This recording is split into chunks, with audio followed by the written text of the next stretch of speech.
This is a story about a boy named Chibik. Chibik lived in a village in Nigeria. His village was very poor. The houses were small and made of mud. There was no school in their village.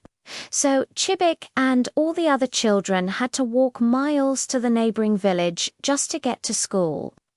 Also, there was no electricity in their village. At night, they would sleep in total darkness. One day, when Chibik was walking home from school, he saw a group of children playing with a ball. They were laughing and having fun. Chibik stopped to watch them, and one of the children said, "Hey, why don't you play with us?" Chibik replied, "I don't have a ball." Then one of the children said, "Okay, if you want to play, you can be the goalkeeper." Chibik was very happy. He thanked the children and joined them in playing football. They played until it was too dark to see, and Chibik had to go home. On his way home, Chibik thought about how much fun he had just playing football with those children. He thought about how nice it would be if they had a ball of their own, so that they could play whenever they wanted to. But then he realized that they were too poor to buy a ball. Suddenly, Chibik had an idea. He decided to save up his pocket money so that he could buy a ball for the children. Every day after school, he would walk around the village and collect plastic bottles. He would then take these plastic bottles to the market and exchange them for money. After collecting enough money, he went to the market in the nearby town and bought a football.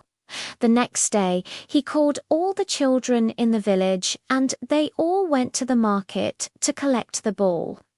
Chibik was so happy that he could make his friends happy.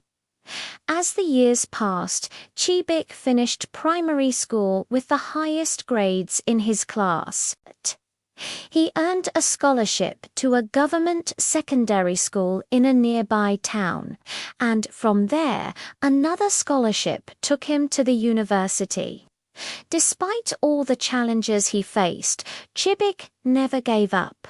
He worked hard, studied under streetlights, sold plantains during holidays to raise money for books, and never stopped believing in his future.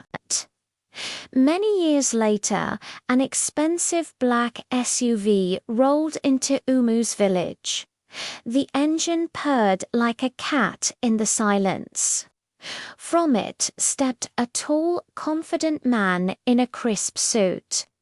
The children ran after him, curious and excited. Villagers gathered, murmuring and wondering. It was Chibik.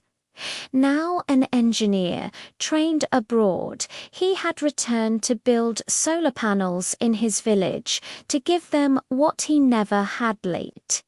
He remembered how difficult it was for him to study under the lamppost and how his friends had to walk miles to school. So he also brought books for the school and built a borehole for clean water. When he was done, he addressed the villagers.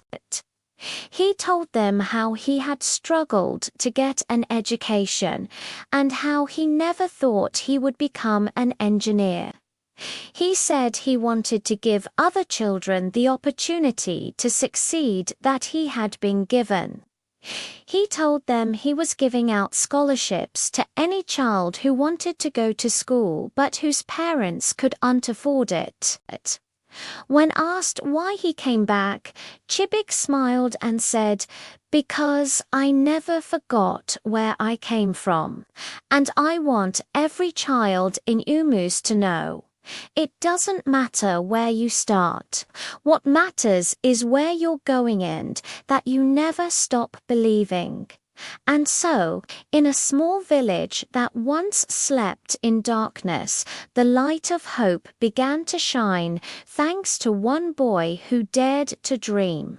Moral: greatness does not ask where you were born, it only asks how far you are willing to go.